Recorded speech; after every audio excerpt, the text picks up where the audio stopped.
I have a secret to tell you. There may be a way that you can become more like one of your favorite entrepreneurs, those entrepreneurs that you look up to and you're like, how did they get to where they're at? How are they part of that 1%? People like Myron Golden, Dan Cathy, and so many more. There may be a way that you can be more like them in just 15 minutes a day. And that is what we will be talking about in today's episode. So I'm going to backtrack a little bit, and then it's all going to come together. You're going to learn a framework to become more like them, and you're going to know exactly your next step. So let me backtrack. At the end of June, I started a challenge. It was the 100 days of practice challenge. And what this meant is I had to practice a skill, specifically music, and then there was a couple of caveats, which I'll get to, but I had to practice a certain skill 100 days in a row. And I posted a reel of this every day on my Instagram channel. It is called Ine.Wilme, so Ine-Wilme. That's my Instagram handle, and you can go check out the challenge. It just ended, so it was a little bit over 3 months, end of June to beginning of October. And what I'm going to reveal in today's video is the exact lessons that I learned in those 100 days of practice, so that, number one, you don't have to spend 100 days learning it, doing what I did and struggling. You can dive in with the exact steps and the exact knowledge and ways to implement to become more like your favorite entrepreneurs, people who have mastered very specific skill sets. So in the 100 days of practice, the very first lesson I learned is I found that there was many different types of days I had to encounter, and I had to have a game plan, a specific plan to help me finish my practicing every single day. And I had longer sessions where I was uninterrupted. I had my Stanley Cup perfectly filled up. I even had bubbly water or some sort of fun drink with me, and those practice sessions were great. I really enjoyed them. Then I had days where I maybe only had 5 minutes to practice something, and I maybe would figure out a new arrangement for a pop song, such as, what was that one that someone recommended? I was asking for song requests, so I will still be taking song requests. It was Fierce, I think it was called.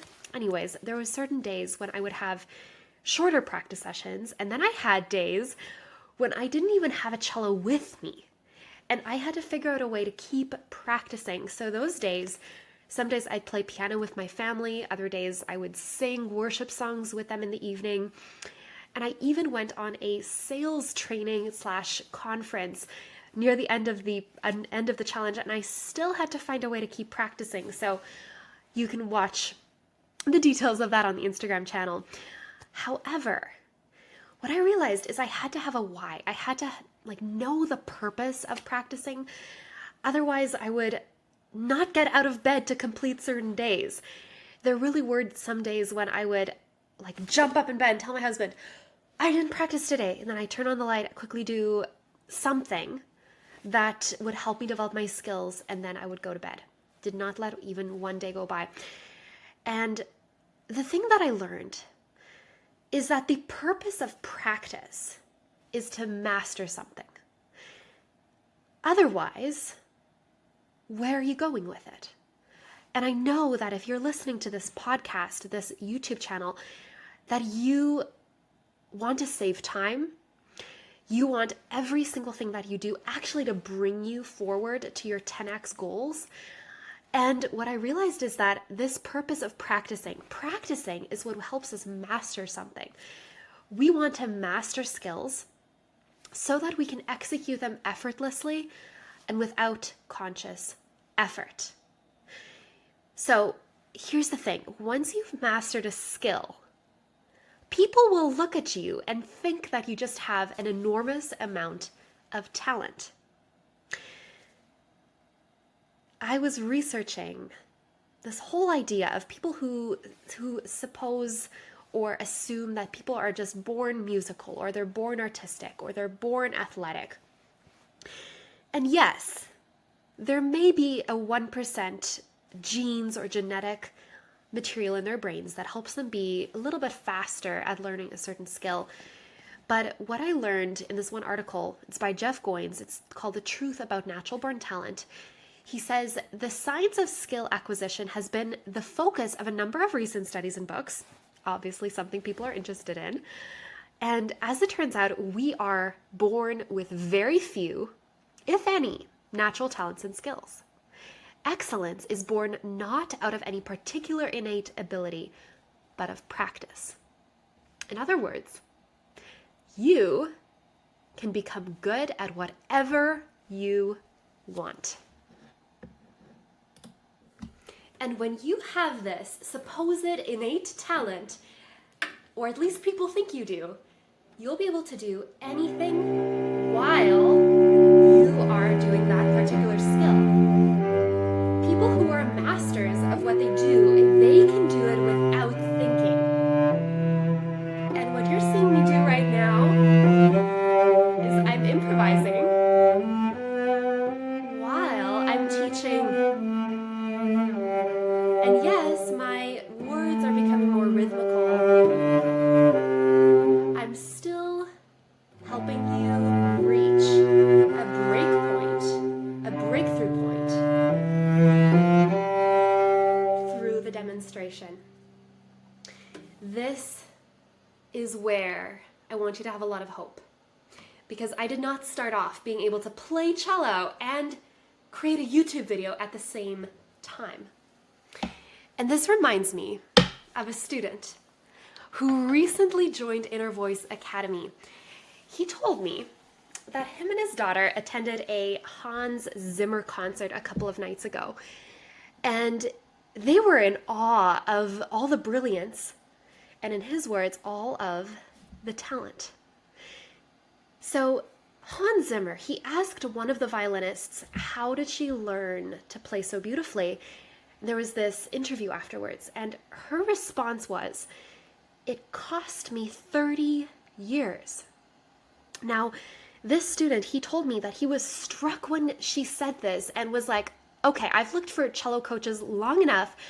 I just need to schedule something so I can start my 30-year journey. And that is the reality for all of us.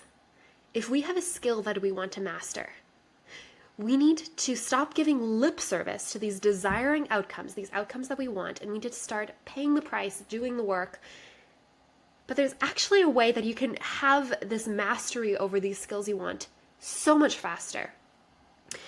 And for that, I want to tell you a little bit of a story that I read about Myron Golden. So Myron Golden is one of the most amazing business coaches I've ever had the chance of being taught by. I met him live back in June 2024. I actually had the opportunity to ask him a question about why he plays music. And I found a YouTube video by him where he was talking about how he decided to learn guitar. And he specifically says, I decided to master the guitar. Because the better I understand music, the better I understand life. And he says that for the rest of my life, I'm going to be studying music theory and practicing music theory, because regardless how good you get at music, you can always get better. And there's always something to learn that you didn't know. There's so many layers of musicality. And in that, music is like life.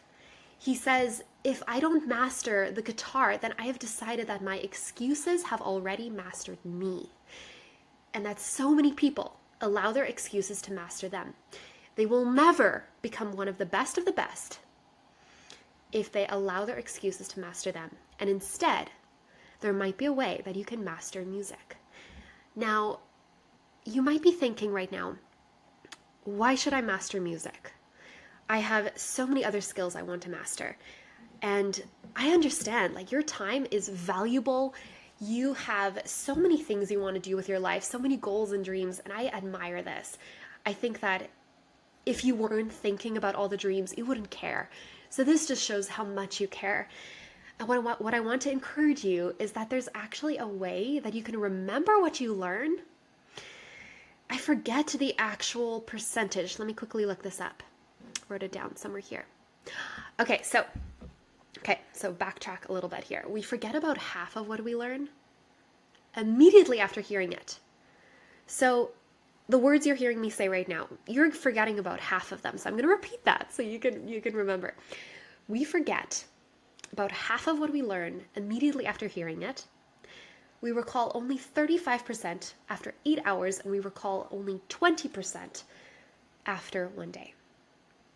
There's actually a way that you can remember 80% of what you learn after only hearing it once. And you're going to have to watch the next YouTube video to find that out. So definitely click follow, check that notification bell, and come back, because we are going to be talking about how music can help you master any skill. And we'll finish what the 100 days of practice did for me. But in the meantime, I want to encourage you to sign up for the Make Music Challenge, because this is where you're not going to hear about why to do it. You're going to actually learn how. Challenges are ways for us to take action. And I know that if you're watching this YouTube video, if you're listening to this podcast, you have an interest in mastering skills. You understand that mastery is necessary to get the paycheck that you want to get. You understand that mastery is necessary for the life you're dreaming about. And this is so possible for you. So come back for the next YouTube video and then sign up for the Make Music Challenge, and you can get so much more. You can get all those tools. It's just $97 Canadian. You're going to have 4 days where you get to implement and start mastering making music. So come back for the next video, and we will be chatting more about exactly this.